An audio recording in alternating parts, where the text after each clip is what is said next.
Now, topic on awareness and consciousness. What do you do when asleep? I am aware of being asleep. Is not sleep a state of unconsciousness? Yes, I am aware of being unconscious. And when awake or dreaming? I am aware of being awake or dreaming. I do not catch you. What exactly do you mean? Let me make my terms clear. By being asleep, I mean unconscious. By being awake, I mean conscious. By dreaming, I mean conscious of one's mind, but not of the surroundings. Well, it is about the same with me, yet there seems to be a difference. In each state, you forget the other two, while to me, there is but one state of being, including and transcending the three mental states of waking, dreaming, and sleeping. Do you see in the world a direction and a purpose? The world is but a reflection of my imagination. Whatever I want to see, I can see. But why should I invent patterns of creation, evolution, and destruction? I do not need them and have no desire to lock up the world in a mental picture. Coming back to sleep, do you dream? Of course, What are your dreams? echoes of the waking state. And your deep sleep? The brain consciousness is suspended, Are you then unconscious? unconscious of my surroundings. Yes, Not quite unconscious? I remain aware that I am unconscious. You use the words aware and conscious. Are they not the same? Awareness is primordial. It is the original state, beginningless, endless, uncaused, unsupported, without parts, without change. Consciousness is on contact, a reflection against a surface, a state of duality. There can be no consciousness without awareness, but there can be awareness without consciousness, as in deep sleep. Awareness is absolute. Consciousness is relative to its content. Consciousness is always of something. Consciousness is partial and changeful. Awareness is total, changeless, calm, and silent. And it is the common matrix of every experience. How does one go beyond consciousness into awareness? Since it is awareness that makes consciousness possible, there is awareness in every state of consciousness. Therefore, the very consciousness of being conscious is already a movement in awareness. Interest in your stream of consciousness takes you to awareness. It is not a new state. It is at once recognized as the original basic existence, which is life itself, and also love and joy. Since reality is all the time with us, what does self-realization consist of? Realization is but the opposite of ignorance. To take the world as real and oneself as unreal is ignorance, the cause of sorrow. To know the self as the only reality, and all else as temporal and transient, is freedom, peace, and joy. It is all very simple. Instead of seeing things as imagined, learn to see them as they are. It is like cleansing a mirror. The same mirror that shows you the world as it is will also show you your own face. The thought, I am, is the polishing cloth. Use it. Now, topic on the person is not reality. Kindly tell us how you realized. I met my guru when I was 34 and realized by 37. What happened? What was the change? Pleasure and pain lost their sway over me. I was free from desire and fear. I found myself full, needing nothing. I saw that in the ocean of pure awareness on the surface of the universal consciousness, the numberless waves of the phenomenal worlds arise and subside, beginningless and endlessly. As consciousness, they are all me. As events, they are all mine. There is a mysterious power that looks after them. That power is awareness, self, life, God, whatever name you give it. It is the foundation, the ultimate support of all that is, just like gold is the basis for all gold jewelry, and it is so intimately ours.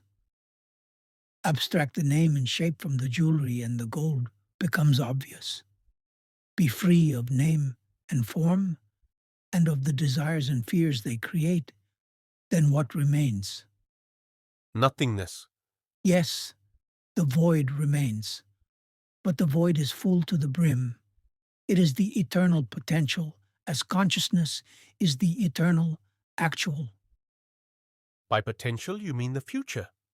Past, present, and future, they are all there, and infinitely more. But since the void is void, it is of little use to us. How can you say so? Without breach in continuity, how can there be rebirth? Can there be renewal without death? Even the darkness of sleep is refreshing and rejuvenating. Without death, we would have been bogged up forever in eternal senility.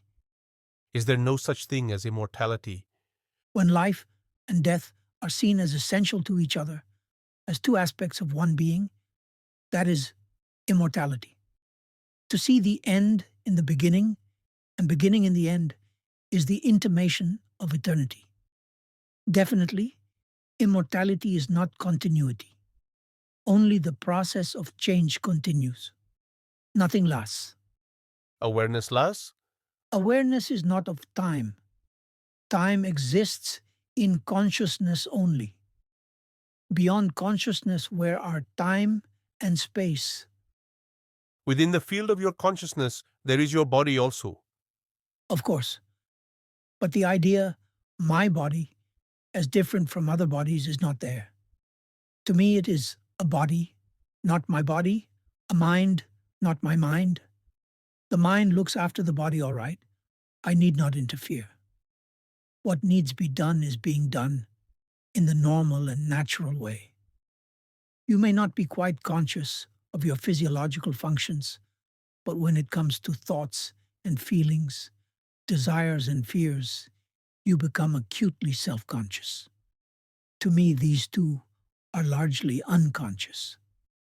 I find myself talking to people or doing things quite correctly and appropriately without being very much conscious of them. It looks as if I live my physical, waking life automatically, reacting spontaneously and accurately. Does this spontaneous response come as a result of realization or by training? Both. Devotion to your goal makes you live a clean and orderly life, given to search for truth and to helping people. And realization makes noble virtue easy and spontaneous, by removing for good the obstacles in the shape of desires and fears and wrong ideas. Don't you have desires and fears anymore? My destiny was to be born a simple man, a commoner, a humble tradesman with little of formal education. My life was the common kind, with common desires and fears. When through my faith in my teacher and obedience to his words, I realized my true being, I left behind my human nature to look after itself until its destiny is exhausted. Occasionally, an old reaction, emotional or mental, happens in the mind, but it is at once noticed and discarded. After all, as long as one is burdened with a person, one is exposed to its idiosyncrasies and habits. Are you not afraid of death? I am dead already. In what sense? I am double dead. Not only am I dead to my body, but to my mind too. Well, you do not look dead at all. That's what you say. You seem to know my state better than I do. Sorry? But I just do not understand. You say you are bodiless and mindless, while I see you very much alive and articulate. A tremendously complex work is going on all the time in your brain and body. Are you conscious of it? Not at all. Yet for an outsider, all seems to be going on intelligently and purposefully. Why not admit that one's entire personal life may sink largely below the threshold of consciousness and yet proceed sanely, and smoothly. Is it normal? What is normal? Is your life obsessed by desires and fears, full of strife and struggle, meaningless and joyless? Normal? To be acutely conscious of your body, is it normal? To be torn by feelings, tortured by thoughts, is it normal? A healthy body, a healthy mind, live largely unperceived by their owner. Only occasionally, through pain or suffering, they call for attention and insight. Why not extend the same to the entire personal life? One can function rightly, responding well and fully to whatever happens, without having to bring it into the focus of awareness. When self-control becomes second nature, awareness shifts its focus to deeper levels of existence and action. Don't you become a robot? What harm is there in making automatic what is habitual and repetitive? It is automatic anyhow, but when it is also chaotic, it causes pain and suffering and calls for attention. The entire purpose of a clean and well-ordered life is to liberate man from the thraldom of chaos and the burden of sorrow. You seem to be in favor of a computerized life. What is wrong with a life which is free from problems? Personality is merely a reflection of the real. Why should not the reflection be true to the original as a matter of course, automatically? Need the person have any designs of its own? The life of which it is an expression will guide it. Once you realize that the person is merely a shadow of the reality, but not reality itself, you cease to fret and worry. You agree to be guided from within, and life becomes a journey into the unknown. Now topic on the Supreme, the mind and the body. From what you told us, it appears that you are not quite conscious of your surroundings. To us you seem extremely alert and active. We cannot possibly believe that you are in a kind of hypnotic state, which leaves no memory behind. On the contrary, your memory seems excellent. How are we to understand your statement that the world and all it includes does not exist as far as you are concerned? It is all a matter of focus. Your mind is focused in the world. Mine is focused in reality. It is like the moon in daylight. When the sun shines, the moon is hardly visible. Or watch how you take your food. As long as it is in your mouth, you are conscious of it. Once swallowed, it does not concern you any longer. It would be troublesome to have it constantly in mind until it is eliminated. The mind should be normally in abeyance. Incessant activity is a morbid state. The universe works by itself. That I know. What else do I need to know? So, a Jnani knows what he is doing only when he turns his mind to it. Otherwise, he just acts without being concerned. The average man is not conscious of his body as such. He is conscious of his sensations, feelings, and thoughts. Even these, once detachment sets in, move away from the center of consciousness and happen spontaneously and effortlessly. What then is in the center of consciousness? That which cannot be given name and form, for it is without quality and beyond consciousness. You may say it is a point in consciousness which is beyond consciousness. Like a hole in the paper is both in the paper and yet not of paper, so is the supreme state in the very center of consciousness and yet beyond consciousness. It is as if an opening in the mind through which the mind is flooded with light. The opening is not even the light. It is just an opening. An opening is just void, absence. Quite so. From the mind's point of view, it is but an opening for the light of awareness to enter the mental space. By itself, the light can only be compared to a solid, dense, rock-like, homogeneous, and changeless mass of pure awareness, free from the mental patterns of name and shape. Is there any connection between the mental space and the supreme abode? The Supreme gives existence to the mind. The mind gives existence to the body. And what lies beyond? Take an example. A venerable yogi, a master in the art of longevity, himself over 1,000 years old, comes to teach me his art. I fully respect and sincerely admire his achievements, yet all I can tell him is, of what use is longevity to me? I am beyond time. However long a life may be, it is but a moment and a dream. In the same way, I am beyond all attributes.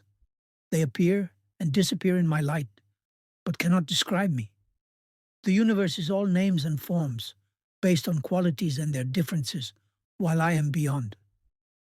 The world is there because I am, but I am not the world. But you are living in the world. That's what you say. I know there is a world, which includes this body and this mind, but I do not consider them to be more mine than other minds and bodies. They are there in time and space, but I am timeless and spaceless. But since all exists by your light, are you not the creator of the world? I am neither the potentiality, nor the actualization, nor the actuality of things. In my light, they come and go, as the specks of dust dancing in the sunbeam. The light illumines the specks, but does not depend on them, nor can it be said to create them.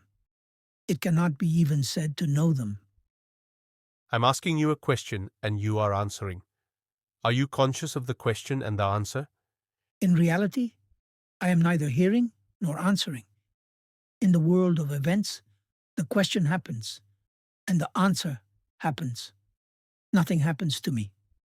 Everything just happens. And you are the witness. What does witness mean? Mere knowledge. It rained, and now the rain is over. I did not get wet.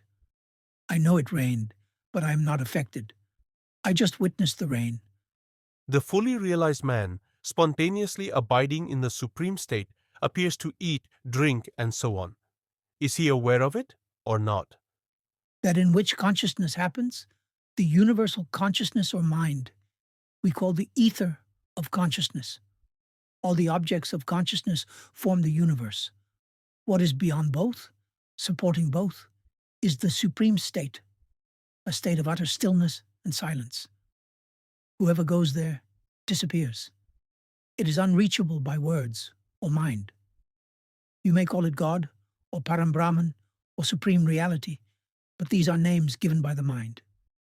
It is the nameless, contentless, effortless, and spontaneous state, beyond being and not being. But does one remain conscious? As the universe is the body of the mind, so is consciousness the body of the Supreme. It is not conscious, but it gives rise to consciousness. In my daily actions, much goes by habit, automatically. I'm aware of the general purpose, but not of each movement in detail. As my consciousness broadens and deepens, details tend to recede, leaving me free for the general trends. Does not the same happens to a Jnani, but more so? On the level of consciousness, yes. In the supreme state, no. The state is entirely one and indivisible, a single solid block of reality. The only way of knowing it is to be it. The mind cannot reach it. To perceive it does not need the senses. To know it does not need the mind. That is how God runs the world. God is not running the world. Then who is doing it? Nobody. All happens by itself. You are asking the question and you are supplying the answer. And you know the answer when you ask the question. All is a play in consciousness. All divisions are illusory.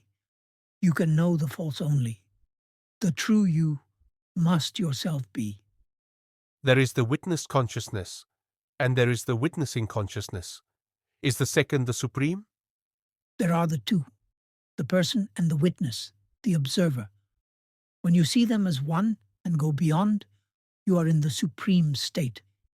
It is not perceivable, because it is what makes perception possible. It is beyond being and not being. It is neither the mirror nor the image in the mirror. It is what is, the timeless reality, unbelievably hard and solid. The Jnani, is he the witness or the supreme? He is the supreme, of course, but he can also be viewed as the universal witness. But he remains a person? When you believe yourself to be a person, you see persons everywhere. In reality, there are no persons, only threads of memories and habits. At the moment of realization, the person ceases. Identity remains, but identity is not a person. It is inherent in the reality itself. The person has no being in itself. It is a reflection in the mind of the witness, the I am, which again is a mode of being. Is the supreme conscious? Neither conscious nor unconscious. I am telling you from experience. Pragnanam Brahma. What is this pragna? It is the unself-conscious knowledge of life itself. Is it vitality, the energy of life, livingness? Energy comes first, for everything is a form of energy. Consciousness is most differentiated in the waking state, less so in dream, still less in sleep, homogeneous in the fourth state. Beyond is the inexpressible monolithic reality, the abode of the Jnani. I have cut my hand. It healed. By what power did it heal? By the power of life. What is that power? It is consciousness. AII is conscious. What is the source of consciousness? Consciousness itself is the source of everything.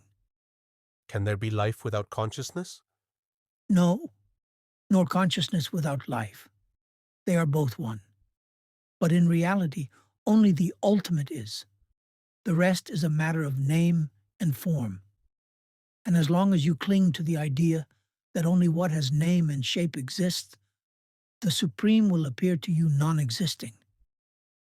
When you understand that names and shapes are hollow shells without any content whatsoever, and what is real is nameless and formless, pure energy of life and light of consciousness, you will be at peace, immersed in the deep silence of reality.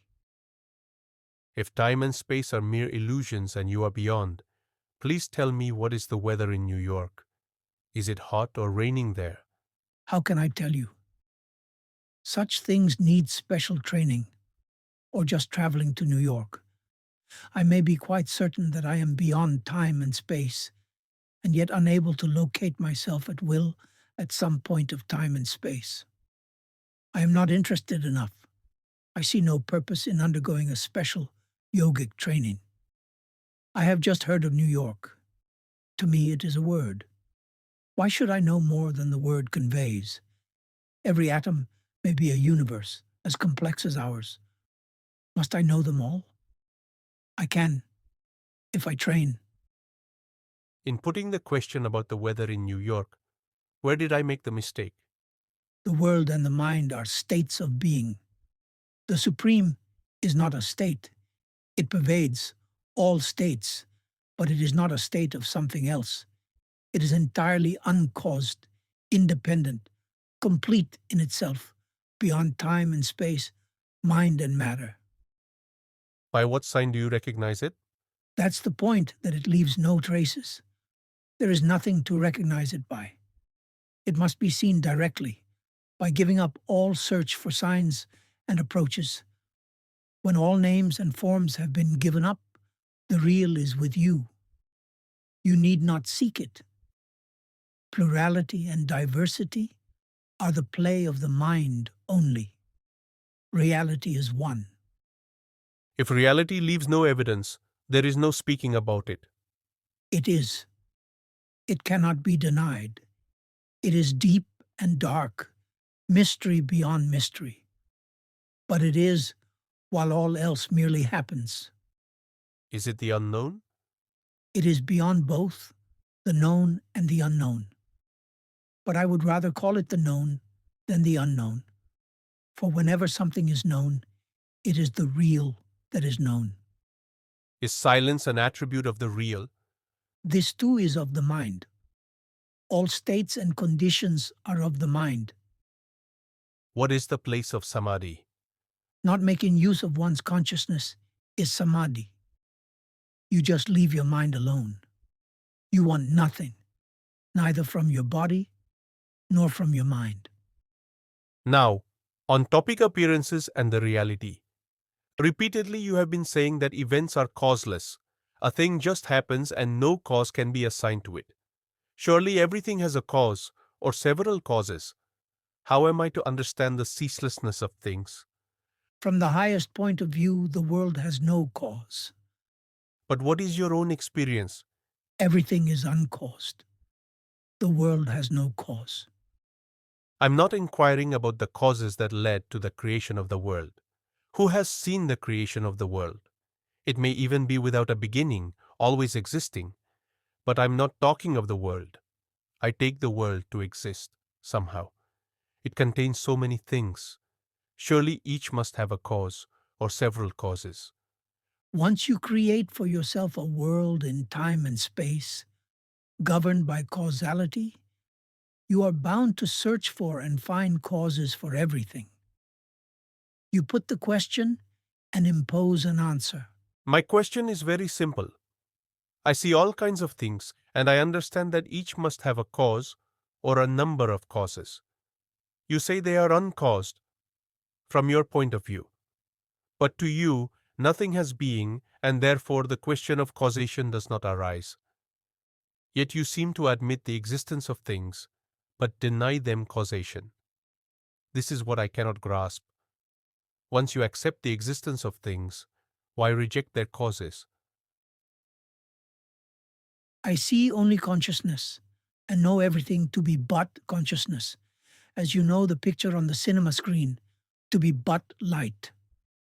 Still, the movements of light have a cause. The light does not move at all. You know very well that the movement is illusory, a sequence of interceptions and colorings in the film. What moves is the film, which is the mind. This does not make the picture causeless. The film is there, and the actors with the technicians, the director, the producer, the various manufacturers. The world is governed by causality. Everything is interlinked. Of course, everything is interlinked, and therefore, everything has numberless causes. The entire universe contributes to the least thing. A thing is as it is because the world is as it is. You see, you deal in gold ornaments and I in gold. Between the different ornaments, there is no causal relation.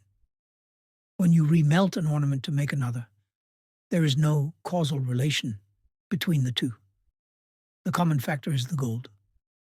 But you cannot say gold is the cause.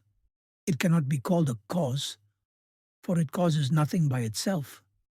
It is reflected in the mind as I am, as the ornament's particular name and shape. Yet all is only gold. In the same way, reality makes everything possible, and yet nothing that makes a thing what it is, its name and form, comes from reality. But why worry so much about causation? What do causes matter when things themselves are transient? Let come what comes, and let go what goes. Why catch hold of things and inquire about their causes? From the relative point of view, everything must have a cause. Of what use is the relative view to you? You are able to look from the absolute point of view. Why go back to the relative? Are you afraid of the absolute? I'm afraid. I'm afraid of falling asleep over my so-called absolute certainties. For living a life decently, absolutes don't help. When you need a shirt, you buy cloth, call a tailor and so on. All this talk shows ignorance. And what is the knower's view? There is only light, and the light is all. Everything else is but a picture made of light. The picture is in the light, and the light is in the picture. Life and death self and not self. Abandon all these ideas. They are of no use to you. From what point of view you deny causation? From the relative, the universe is the cause of everything. From the absolute, there is nothing at all. From which state are you asking? From the daily waking state in which alone all these discussions take place? In the waking state, all these problems arise, for such is its nature. But you are not always in that state. What good can you do in a state into which you fall, and from which you emerge helplessly? In what way does it help you to know that things are causally related, as they may appear to be in your waking state? The world and the waking state emerge and subside together. When the mind is still, absolutely silent, the waking state is no more. Words like God, universe, the total, absolute, supreme are just noises in the air, because no action can be taken on them. You are bringing up questions which you alone can answer. Don't brush me off like this. You are so quick to speak for the totality, the universe and such imaginary things. They cannot come and forbid you to talk on their behalf. I hate those irresponsible generalizations, and you are so prone to personalize them. Without causality, there will be no order, nor purposeful action will be possible. Do you want to know all the causes of each event? Is it possible? I know it is not possible. All I want to know is if there are causes for everything, and the causes can be influenced, thereby affecting the events. To influence events, you need not know the causes. What a roundabout way of doing things. Are you not the source and the end of every event? Control it at the source itself. Every morning, I pick up the newspaper and read with dismay that the world's sorrows, poverty, hatred, and wars continue unabated. My questions are concerning the fact of sorrow, the cause, the remedy. Don't brush me off saying that it is Buddhism. Don't label me. Your insistence on causelessness removes all hope of the world ever changing. You are confused because you believe that you are in the world, not the world in you. Who came first, you or your parents? You imagine that you were born at a certain time and place, that you have a father and a mother, a body and a name. This is your sin and your calamity. Surely you can change your world if you work at it. By all means, work.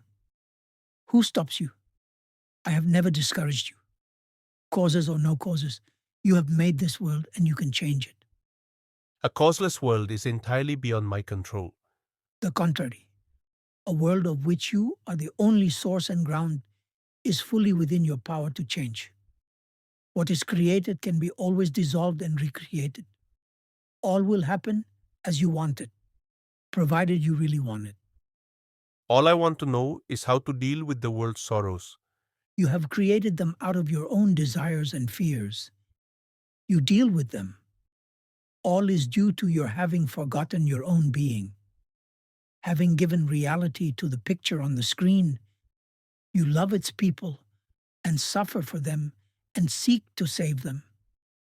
It is just not so. You must begin with yourself.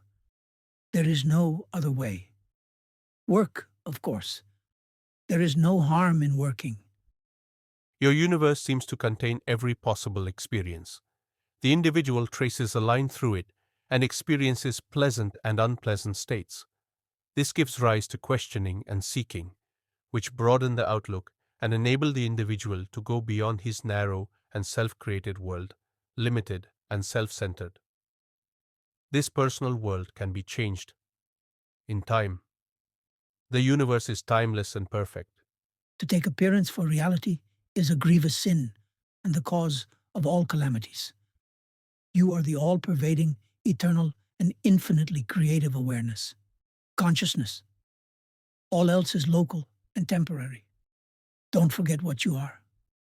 In the meantime, work to your heart's content. Work and knowledge should go hand in hand. My own feeling is that my spiritual development is not in my hands. Making one's own plans and carrying them out leads nowhere. I just run in circles around myself. When God considers the fruit to be ripe, He will pluck it and eat it. Whichever fruit seems green to Him will remain on the world's tree for another day. You think God knows you? Even the world He does not know. Yours is a different God. Mine is different. Mine is merciful. He suffers along with us. You pray to save one, while thousands die. And if all stop dying, there will be no space on earth. I am not afraid of death. My concern is with sorrow and suffering. My God is a simple God and rather helpless. He has no power to compel us to be wise. He can only stand and wait. If you and your God are both helpless, does it not imply that the world is accidental? And if it is, the only thing you can do is to go beyond it. Now topic on the Jnani. Without God's power, nothing can be done. Even you would not be sitting here and talking to us without Him. All is His doing, no doubt. What is it to me, since I want nothing? What can God give me or take away from me? What is mine, and was mine even when God was not. Of course, it is a very tiny little thing, a speck, the sense I am, the fact of being. This is my own place. Nobody gave it to me. The earth is mine. What grows on it is God's. Did God take the earth on rent from you? God is my devotee and did all this for me. Is there no God apart from you? How can there be? I am is the root. God is the tree. Whom am I to worship and what for? Are you the devotee or the object of devotion? I am neither. I am devotion itself. There is not enough devotion in the world. You are always after the improvement of the world. Do you really believe that the world is waiting for you to be saved? I just do not know how much I can do for the world. All I can do is to try. Is there anything else you would like me to do?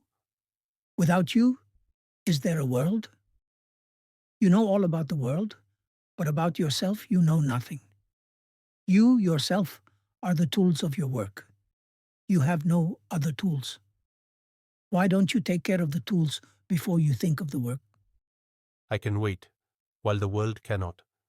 By not inquiring, you keep the world waiting Waiting for what? for somebody who can save it. God runs the world. God will save it. That's what you say. Did God come and tell you that the world is His creation and concern, and not yours? Why should it be my sole concern? The world in which you live, who else knows about it? You know, everybody knows. Did anybody come from outside of your world to tell you? Myself and everybody else appear and disappear in your world. We are all at your mercy. It cannot be so bad. I exist in your world as you exist in mine. You have no evidence of my world. You are completely wrapped up in the world of your own making. I see. Completely, but hopelessly. Within the prison of your world appears a man who tells you that the world of painful contradictions, which you have created, is neither continuous nor permanent, and is based on a misapprehension. He pleads with you to get out of it by the same way by which you got into it. You got into it by forgetting what you are, and you will get out of it by knowing yourself as you are. In what way does it affect the world?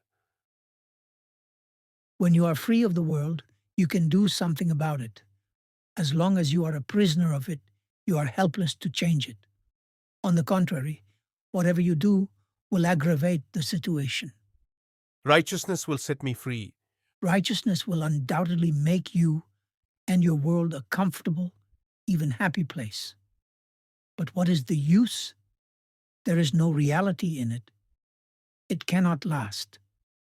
God will help. To help you, God must know your existence. But you and your world are dream states. In dream, you may suffer agonies. None knows them, and none can help you. So all my questions, my search and study are of no use. These are but the stirrings of a man who is tired of sleeping. They are not the causes of awakening, but its early signs. But you must not ask idle questions to which you already know the answers. How am I to get a true answer? By asking a true question, non-verbally, but by daring to live according to your lights. A man willing to die for truth will get it. Another question. There is the person. There is the knower of the person. There is the witness. Are the knower and the witness the same, or are they separate states? The knower and the witness are two or one. When the knower is seen as separate from the known, the witness stands alone. When the known and the knower are seen as one, the witness becomes one with them. Who is the Jnani, the witness or the supreme? The Jnani is the supreme and also the witness. He is both being and awareness. In relation to consciousness, he is awareness. In relation to the universe, he is pure being. And what about the person? What comes first, the person or the knower? The person is a very small thing. Actually, it is a composite. It cannot be said to exist by itself. Unperceived, it is just not there. It is but the shadow of the mind, the sum total of memories. Pure being is reflected in the mirror of the mind as knowing. What is known takes the shape of a person, based on memory and habit. It is but a shadow or a projection of the knower onto the screen of the mind. The mirror is there. The reflection is there. But where is the sun? The supreme is the sun. It must be conscious. It is neither conscious nor unconscious. Don't think of it in terms of consciousness or unconsciousness. It is the life which contains both and is beyond both. Life is so intelligent. How can it be unconscious? You talk of the unconscious when there is a lapse in memory.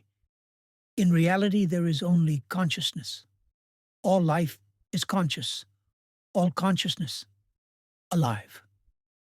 Even stones. Even stones are conscious and alive. The worry with me is that I am prone to denying existence to what I cannot imagine. You would be wiser to deny the existence of what you imagine. It is the imagined that is unreal. Is all imaginable unreal? Imagination based on memories is unreal. The future is not entirely unreal. Which part of the future is real and which is not? The unexpected and unpredictable is real. Now topic. Desirelessness, the highest bliss. I have met many realized people but never a liberated man. Have you come across a liberated man? Or does liberation mean, among other things, also abandoning the body? What do you mean by realization and liberation? By realization, I mean a wonderful experience of peace, goodness, and beauty, when the world makes sense and there is an all-pervading unity of both substance and essence. While such experience does not last, it cannot be forgotten. It shines in the mind, both as memory and longing. I know what I am talking about, for I have had such experiences. By liberation, I mean to be permanently in that wonderful state. What I am asking is whether liberation is compatible with the survival of the body. What is wrong with the body? The body is so weak and short-lived. It creates needs and cravings. It limits one grievously. So what? Let the physical expressions be limited. But liberation is of the self from its false and self-imposed ideas. It is not contained in some particular experience, however glorious. Does it last forever? All experience is time-bound. Whatever has a beginning must have an end. So liberation, in my sense of the word, does not exist? On the contrary, one is always free. You are, both conscious and free to be conscious. Nobody can take this away from you. Do you ever know yourself non-existing or unconscious? I may not remember, but that does not disprove my being occasionally unconscious. Why not turn away from the experience to the experiencer and realize the full import of the only true statement you can make? I am. How is it done? There is no how here. Just keep in mind the feeling I am. Merge in it till your mind and feeling become one. By repeated attempts, you will stumble on the right balance of attention and affection, and your mind will be firmly established in the thought feeling I am. Whatever you think, say, or do, this sense of immutable and affectionate being remains as the ever-present background of the mind. And you call it liberation? I call it normal. What is wrong with being, knowing, and acting effortlessly and happily? Why consider it so unusual as to expect the immediate destruction of the body? What is wrong with the body that it should die? Correct your attitude to your body and leave it alone. Don't pamper, don't torture. Just keep it going, most of the time below the threshold of conscious attention. The memory of my wonderful experiences haunts me. I want them back. Because you want them back, you cannot have them. The state of craving for anything blocks all deeper experience. Nothing of value can happen to a mind which knows exactly what it wants. For nothing the mind can visualize and want is of much value. Then what is worth wanting? Want the best, the highest happiness, the greatest freedom. Desirelessness is the highest bliss. Freedom from desire is not the freedom I want. I want the freedom to fulfill my longings. You are free to fulfill your longings. As a matter of fact, you are doing nothing else. I try, but there are obstacles which leave me frustrated. Overcome them. I cannot. I'm too weak. What makes you weak? What is weakness? Others fulfill their desires. Why don't you? I must be lacking energy. What happened to your energy? Where did it go? Did you not scatter it over so many contradictory desires and pursuits? You don't have an infinite supply of energy. Why not? Your aims are small and low. They do not call for more. Only God's energy is infinite, because He wants nothing for Himself. Be like Him, and all your desires will be fulfilled. The higher your aims and vaster your desires, the more energy you will have for their fulfillment. Desire the good of all, and the universe will work with you. But if you want your own pleasure, you must earn it the hard way. Before desiring, deserve. I am engaged in the study of philosophy, sociology, and education. I think more mental development is needed before I can dream of self-realization. Am I on the right track? To earn a livelihood, some specialized knowledge is needed. General knowledge develops the mind, no doubt. But if you are going to spend your life in amassing knowledge, you build a wall round yourself. To go beyond the mind, a well-furnished mind is not needed. Then what is needed? Distrust your mind and go beyond. What shall I find beyond the mind? The direct experience of being, knowing, and loving. How does one go beyond the mind? There are many starting points. They all lead to the same goal. You may begin with selfless work, abandoning the fruits of action. You may then give up thinking and end in giving up all desires. Here, giving up, tyaga, is the operational factor. Or you may not bother about anything you want, or think, or do. and just stay put in the thought and feeling, I am, focusing, I am, firmly in your mind. All kinds of experience may come to you. Remain unmoved in the knowledge that all perceivable is transient, and only the I am endures. I cannot give all my life to such practices. I have my duties to attend to. By all means, attend to your duties. Action in which you are not emotionally involved and which is beneficial and does not cause suffering will not bind you. You may be engaged in several directions and work with enormous zest, yet remain inwardly free and quiet, with a mirror-like mind, which reflects all without being affected. Is such a state realizable? I would not talk about it if it were not. Why should I engage in fancies? Everybody quotes scriptures. Those who know only scriptures know nothing. To know is to be. I know what I am talking about. It is not from reading or hearsay. I'm studying Sanskrit under a professor, but really I'm only reading scriptures. I'm in search of self-realization, and I came to get the needed guidance. Kindly tell me, what am I to do? Since you have read the scriptures, why do you ask me? The scriptures show the general directions, but the individual needs personal instructions. Your own self is your ultimate teacher, Sadguru. The outer teacher, Guru, is merely a milestone. It is only your inner teacher that will walk with you to the goal, for he is the goal. The inner teacher is not easily reached. Since he is in you and with you, the difficulty cannot be serious. Look within, and you will find him.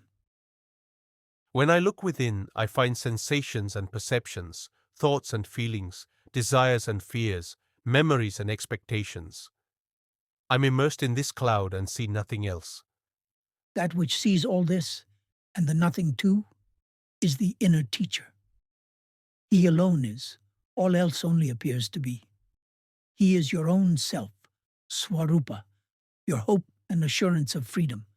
Find him and cling to him, and you will be saved and safe. I do believe you, but when it comes to the actual finding of this inner self, I find it escapes me. The idea, it escapes me. Where does it arise? In the mind. And who knows the mind? The witness of the mind knows the mind. Did anybody come to you and say, I am the witness of your mind? Of course not. He would have been just another idea in the mind. Then who is the witness? I am. So, you know the witness because you are the witness. You need not see the witness in front of you. Here again, to be is to know. Yes, I see that I am the witness, the awareness itself. But in which way does it profit me? What a question. What kind of profit do you expect? To know what you are, is it not good enough? What are the uses of self-knowledge? It helps you to understand what you are not and keeps you free from false ideas, desires, and actions. If I am the witness only, what do right and wrong matter? What helps you to know yourself is right. What prevents is wrong. To know one's real self is bliss. To forget is sorrow. Is the witness consciousness the real self? It is the reflection of the real in the mind, buddhi. The real is beyond. The witness is the door through which you pass beyond. What is the purpose of meditation? Seeing the false as the false is meditation. This must go on all the time. We are told to meditate regularly. Deliberate daily exercise in discrimination between the true and the false and renunciation of the false is meditation. There are many kinds of meditation to begin with, but they all merge finally into one. Please tell me which road to self-realization is the shortest. No way is short or long, but some people are more in earnest and some are less. I can tell you about myself. I was a simple man, but I trusted my guru. What he told me to do, I did. He told me to concentrate on I am. I did. He told me that I am beyond all perceivable and conceivable. I believed. I gave him my heart and soul, my entire attention, and the whole of my spare time. I had to work to keep my family alive. As a result of faith and earnest application, I realized myself, Swarupa, within 3 years. You may choose any way that suits you. Your earnestness will determine the rate of progress. No hint for me? Establish yourself firmly in the awareness of I am. This is the beginning and also the end of all endeavor. Now, topic on the ever-present. The highest powers of the mind are understanding, intelligence, and insight. Man has 3 bodies, the physical, the mental, and the causal. Prana, mana, karana. The physical reflects his being, the mental, his knowing, and the causal, his joyous creativity. Of course, these are all forms in consciousness, but they appear to be separate with qualities of their own. Intelligence, buddhi, is the reflection in the mind of the power to know, chit. It is what makes the mind knowledgeable. The brighter the intelligence, the wider, deeper, and truer the knowledge. To know things, to know people, and to know oneself are all functions of intelligence. The last is the most important and contains the former too. Misunderstanding oneself and the world leads to false ideas and desires, which again lead to bondage. Right understanding of oneself is necessary for freedom from the bondage of illusion.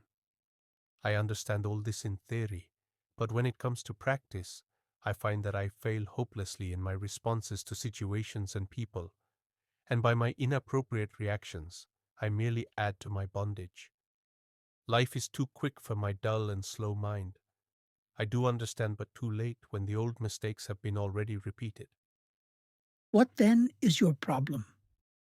I need a response to life, not only intelligent, but also very quick. It cannot be quick unless it is perfectly spontaneous. How can I achieve such spontaneity? The mirror can do nothing to attract the sun. It can only keep bright. As soon as the mind is ready, the sun shines in it. The light is of the self or of the mind. Both. It is uncaused and unvarying by itself and colored by the mind as it moves and changes. It is very much like a cinema. The light is not in the film, but the film colors the light and makes it appear to move by intercepting it. Are you now in the perfect state? Perfection is a state of the mind when it is pure. I am beyond the mind, whatever its state, pure or impure. Awareness is my nature. Ultimately, I am beyond being and non-being. Will meditation help me to reach your state? Meditation will help you to find your bonds, loosen them, untie them, and cast your moorings. When you are no longer attached to anything, you have done your share. The rest will be done for you. By whom? By the same power that brought you so far, that prompted your heart to desire truth and your mind to seek it. It is the same power that keeps you alive. You may call it life or the supreme. The same power kills me in due course.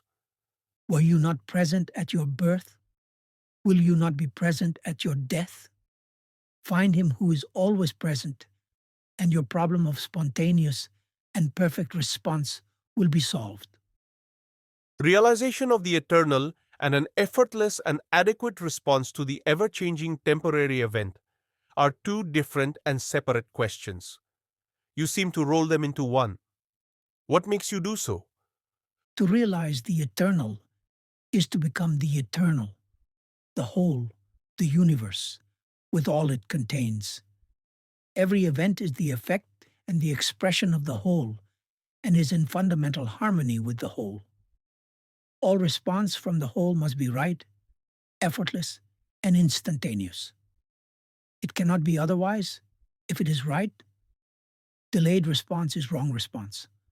Thought, feeling, and action must be one and simultaneous with the situation that calls for them. How does it come? I told you already. Find him who was present at your birth and will witness your death. My father and mother? Yes, your father, mother, the source from which you came. To solve a problem, you must trace it to its source. Only in the dissolution of the problem in the universal solvents of inquiry and dispassion can its right solution be found. Now topic on, to know what you are, find what you are not. Your way of describing the universe as consisting of matter, mind and spirit is one of the many. There are other patterns to which the universe is expected to conform, and one is at a loss to know which pattern is true and which is not. One ends in suspecting that all patterns are only verbal and that no pattern can contain reality. According to you, reality consists of three expanses: the expanse of matter energy, Mahadakash, the expanse of consciousness, Chidakash, and of pure spirit, Paramakash. The first is something that has both movement and inertia, that we perceive. We also know that we perceive. We are conscious and also aware of being conscious. Thus we have two, matter energy and consciousness. Matter seems to be in space while energy is always in time, being connected with change and measured by the rate of change. Consciousness seems to be somehow here and now in a single point of time and space. But you seem to suggest that consciousness too is universal, which makes it timeless, spaceless, and impersonal. I can somehow understand that there is no contradiction between the timeless and spaceless and the here and now, but impersonal consciousness I cannot fathom. To me, consciousness is always focalized, centered, individualized, a person. You seem to say that there can be perceiving without a perceiver, knowing without a knower, loving without a lover, acting without an actor. I feel that the trinity of knowing, knower, and known can be seen in every movement of life. Consciousness implies a conscious being, an object of consciousness, and the fact of being conscious. That which is conscious I call a person. A person lives in the world, is a part of it, affects it, and is affected by it. Why don't you inquire how real are the world and the person? Oh no, I need not inquire. Enough if the person is not less real than the world in which the person exists. Then what is the question? Are persons real and universals conceptual, or are universals real and persons imaginary? Neither are real. Surely I am real enough to merit your reply, and I am a person. Not when asleep. Submergence is not absence. Even though asleep I am. To be a person, you must be self-conscious. Are you so always? Not when I sleep, of course, nor when I am in a swoon or drugged. During your waking hours, are you continually self-conscious? No, sometimes I'm absent-minded or just absorbed. Are you a person during the gaps in self-consciousness? Of course I'm the same person throughout. I remember myself as I was yesterday and yesteryear. Definitely, I am the same person. So, to be a person, you need memory? Of course. And without memory, what are you? Incomplete memory entails incomplete personality. Without memory, I cannot exist as a person. Surely you can exist without memory. You do so in sleep. Only in the sense of remaining alive, not as a person. Since you admit that as a person you have only intermittent existence, can you tell me what are you in the intervals in between experiencing yourself as a person? I am, but not as a person. Since I am not conscious of myself in the intervals, I can only say that I exist, but not as a person. Shall we call it impersonal existence? I would call it rather unconscious existence. I am, but I do not know that I am. You have said just now, I am, but I do not know that I am. Could you possibly say it about your being in an unconscious state? No, I could not. You can only describe it in the past tense. I did not know. I was unconscious in the sense of not remembering. Having been unconscious, how could I remember and what? Were you really unconscious, or you just do not remember? How am I to make out? Consider. Do you remember every second of yesterday? Of course not. Were you then unconscious? Of course not. So, you are conscious, and yet you do not remember? Yes. Maybe you were conscious in sleep and just do not remember. No, I was not conscious. I was asleep. I did not behave like a conscious person. Again, how do you know? I was told so by those who saw me asleep. All they can testify to is that they saw you lying quietly with closed eyes and breathing regularly. They could not make out whether you were conscious or not. Your only proof is your own memory. A very uncertain proof it is. Yes, I admit that on my own terms I am a person only during my waking hours. What I am in between, I do not know. At least you know that you do not know, since you pretend not to be conscious in the intervals between the waking hours. Leave the intervals alone. Let us consider the waking hours only. I am the same person in my dreams. Agreed. Let us consider them together, waking and dreaming. The difference is merely in continuity. Were your dreams consistently continuous, bringing back night after night the same surroundings and the same people? You would be at a loss to know which is the waking and which is the dream. Henceforward, when we talk of the waking state, we shall include the dream state too. Agreed. I am a person in a conscious relation with the world. Are the world and the conscious relation with it essential to your being a person? Even immersed in a cave, I remain a person. It implies a body and a cave, and a world in which they can exist. Yes, I can see. The world and the consciousness of the world are essential to my existence as a person. This makes the person a part and parcel of the world, or vice versa. The two are one. Consciousness stands alone. The person and the world appear in consciousness. You said appear. Could you add disappear? No, I cannot. I can only be aware of my and my world's appearance. As a person, I cannot say, the world is not. Without a world, I would not be there to say it. Because there is a world, I am there to say, there is a world. Maybe it is the other way round.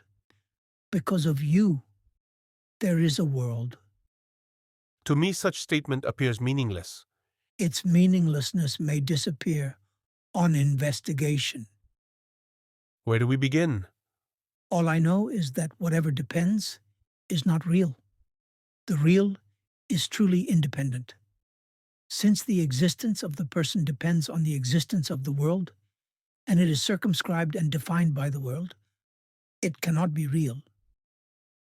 It cannot be a dream, surely. Even a dream has existence when it is cognized and enjoyed or endured. Whatever you think and feel has been, but it may not be what you take it to be. What you think to be a person may be something quite different. I am what I know myself to be. You cannot possibly say that you are what you think yourself to be. Your ideas about yourself change from day to day and from moment to moment. Your self-image is the most changeful thing you have. It is utterly vulnerable, at the mercy of a passerby. A bereavement, the loss of a job, an insult, and your image of yourself, which you call your person, changes deeply. To know what you are, you must first investigate and know what you are not.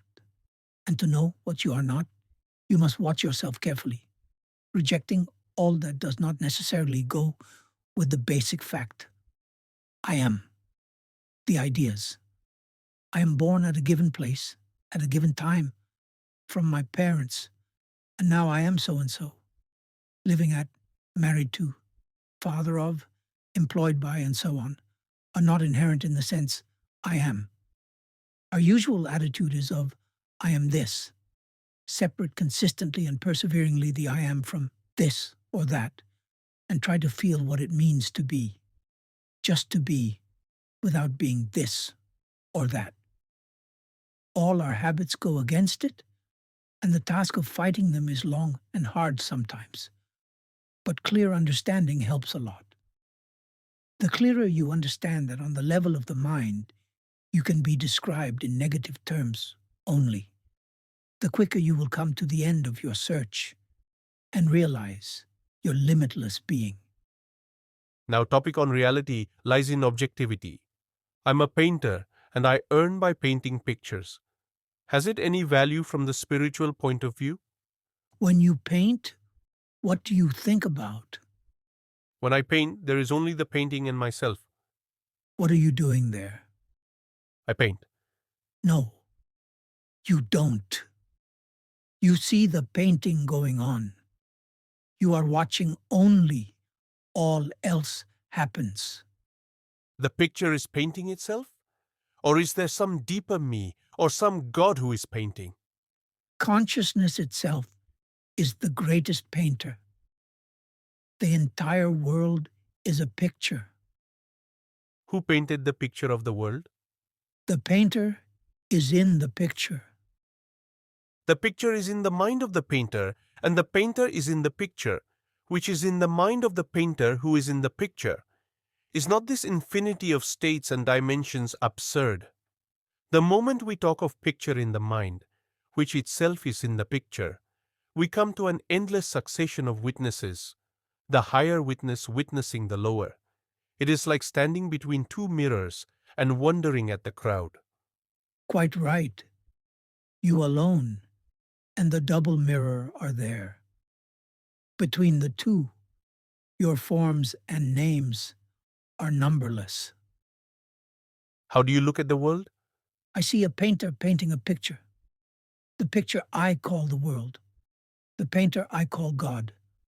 I am neither. I do not create, nor am I created. I contain all, nothing contains me.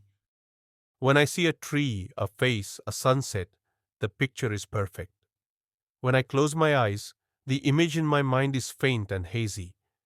If it is my mind that projects the picture, why need I open my eyes to see a lovely flower, and with eyes closed I see it vaguely?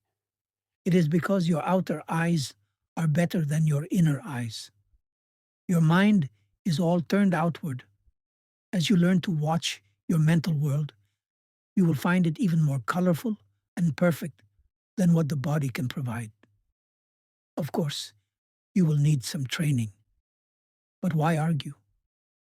You imagine that the picture must come from the painter who actually painted it. All the time you look for origins and causes. Causality is in the mind only. Memory gives the illusion of continuity, and repetitiveness creates the idea of causality. When things repeatedly happen together, we tend to see a causal link between them. It creates a mental habit, but a habit is not a necessity. You have just said that the world is made by God. Remember that language is an instrument of the mind. It is made by the mind, for the mind. Once you admit a cause, then God is the ultimate cause and the world the effect. They are different, but not separate. People talk of seeing God. When you see the world, you see God. There is no seeing God apart from the world. Beyond the world, to see God is to be God. The light by which you see the world, which is God, is the tiny little spark. I am apparently so small, yet the first and the last in every act of knowing and loving. Must I see the world to see God? How else? No world, no God. What remains? You remain as pure being. And what becomes of the world and of God? Pure being. Avyakta. Is it the same as the great expanse, Paramakash? You may call it so. Words do not matter, for they do not reach it. They turn back in utter negation. How can I see the world as God? What does it mean to see the world as God? It is like entering a dark room. You see nothing. You may touch, but you do not see. No colors, no outlines. The window opens and the room is flooded with light. Colors and shapes come into being. The window is the giver of light, but not the source of it. The sun is the source. Similarly, matter is like the dark room.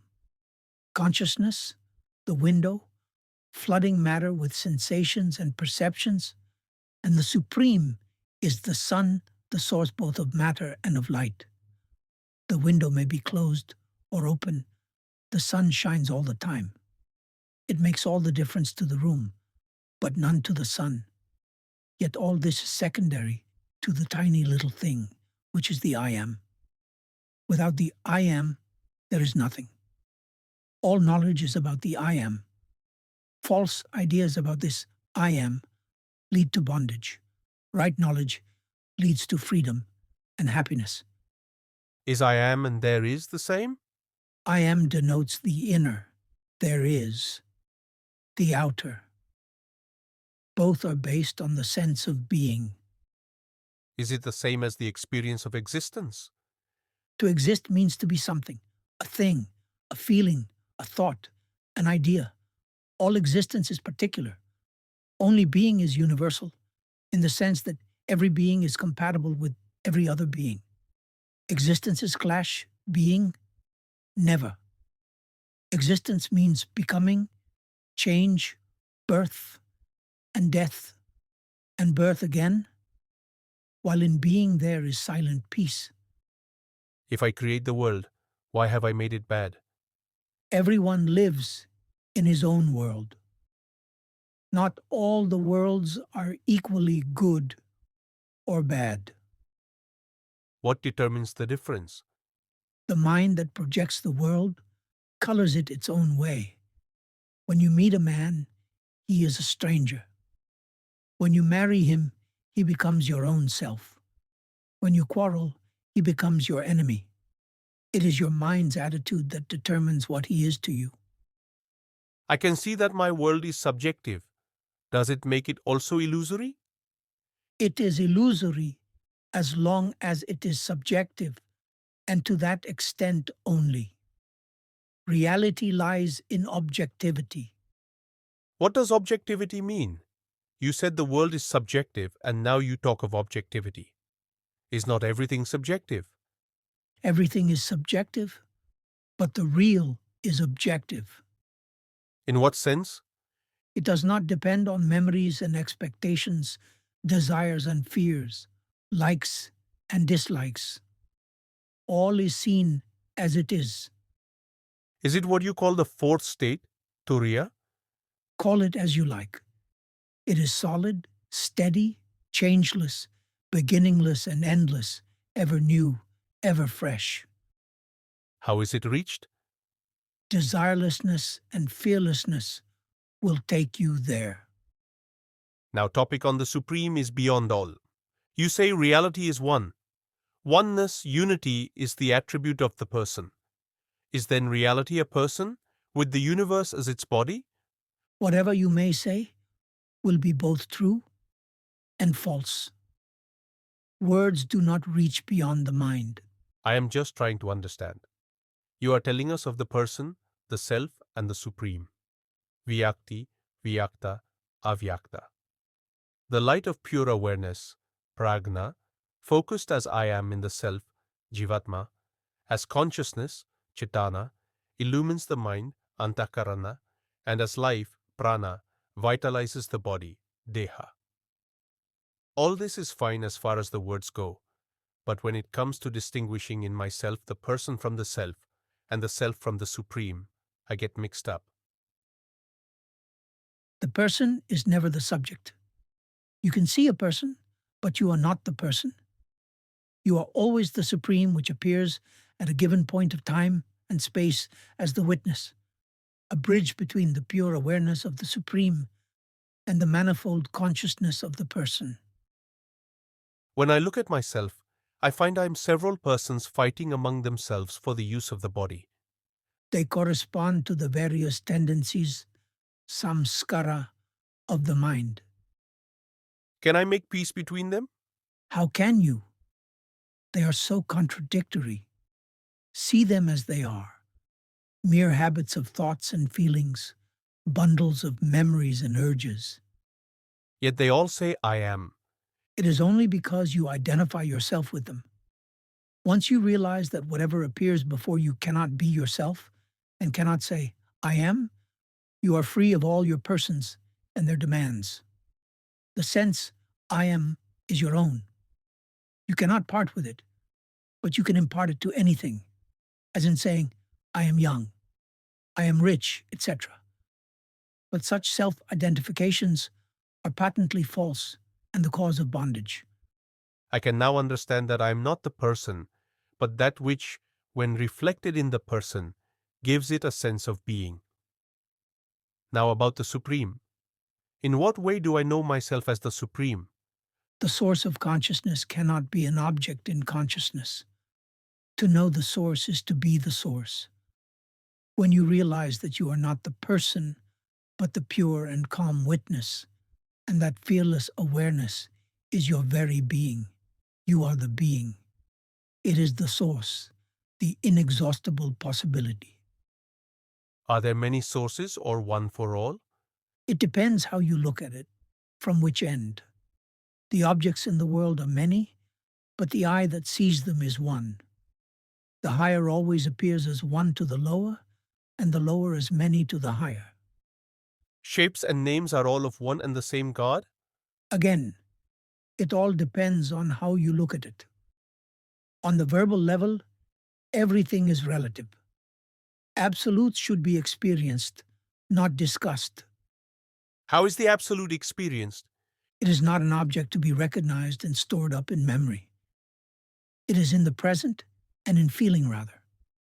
It has more to do with the how than with the what. It is in the quality, in the value. Being the source of everything, it is in everything. If it is the source, why and how does it manifest itself?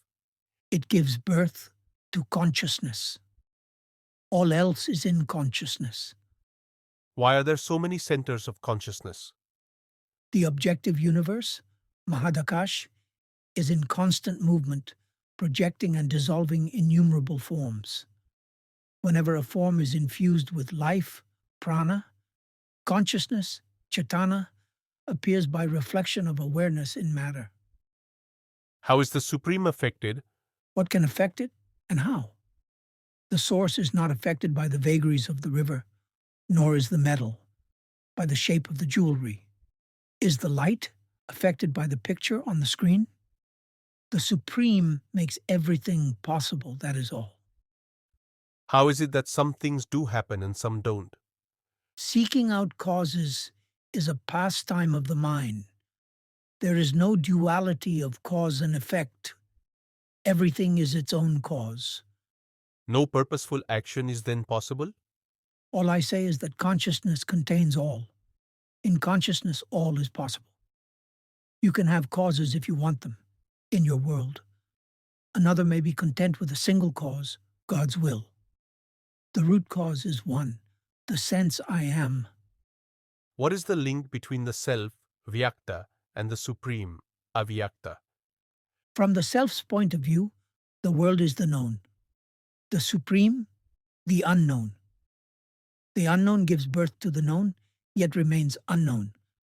The known is infinite, but the unknown is an infinitude of infinities. Just like a ray of light is never seen unless intercepted by the specks of dust. So does the Supreme make everything known, itself remaining unknown. Does it mean that the unknown is inaccessible? Oh no, the Supreme is the easiest to reach, for it is your very being. It is enough to stop thinking and desiring anything but the Supreme. And if I desire nothing, not even the Supreme? Then you are as good as dead, or you are the Supreme. The world is full of desires. Everybody wants something or other. Who is the desirer? The person or the self? The Self. All desires, holy and unholy, come from the Self. They all hang on the sense, I am. I can understand holy desires, Satyakama, emanating from the self. It may be the expression of the bliss aspect of the Satchitananda, beingness, awareness, happiness of the self. But why unholy desires? All desires aim at happiness. Their shape and quality depend on the psyche, antakarana. Where inertia, tamas, predominates, we find perversions. With energy, rajas, passions arise. With lucidity, sattva, the motive behind the desire is goodwill, compassion, the urge to make happy rather than be happy. But the Supreme is beyond all. Yet because of its infinite permeability, all cogent desires can be fulfilled. Which desires are cogent? Desires that destroy their subjects or objects, or do not subside on satisfaction, are self-contradictory and cannot be fulfilled. Only desires motivated by love, goodwill, and compassion are beneficial to both the subject and object, and can be fully satisfied. All desires are painful, the holy as well as the unholy. They are not the same, and pain is not the same. Passion is painful, compassion, never. The entire universe strives to fulfill a desire born of compassion. Does the Supreme know itself? Is the impersonal conscious? The source of all has all. Whatever flows from it must be there already in seed form. And as a seed is the last of innumerable seeds, and contains the experience and the promise of numberless forests, so does the unknown contain all that was, or could have been, and all that shall or would be. The entire field of becoming is open and accessible. Past and future coexist in the eternal now. Are you living in the Supreme Unknown? Where else? What makes you say so? No desire ever arises in my mind. Are you then unconscious? Of course not. I am fully conscious, but since no desire or fear enters my mind, there is perfect silence. Who knows the silence? Silence knows itself. It is the silence of the silent mind, when passions and desires are silenced. Do you experience desires occasionally? Desires are just waves in the mind. You know a wave when you see one. A desire is just a thing among many. I feel no urge to satisfy it. No action needs be taken on it. Freedom from desire means this: the compulsion to satisfy is absent. Why do desires arise at all?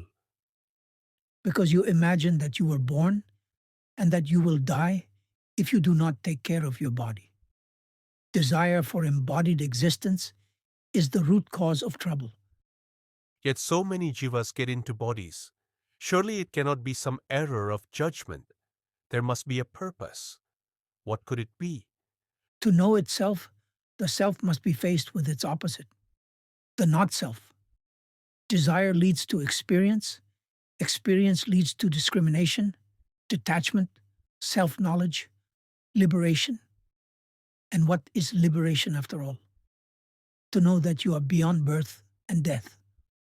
By forgetting who you are and imagining yourself a mortal creature, you created so much trouble for yourself that you have to wake up, like from a bad dream. Inquiry also wakes you up. You need not wait for suffering. Inquiry into happiness is better, for the mind is in harmony and peace. Who exactly is the ultimate experiencer? The self or the unknown? The self, of course, Then why introduce the notion of the supreme unknown? to explain the self. But is there anything beyond the self? Outside the self, there is nothing. All is one, and all is contained in I am. In the waking and dream states, it is the person. In deep sleep and turiya, it is the self. Beyond the alert intentness of turiya lies the great silent peace of the Supreme. But in fact, all is one in essence and related in appearance.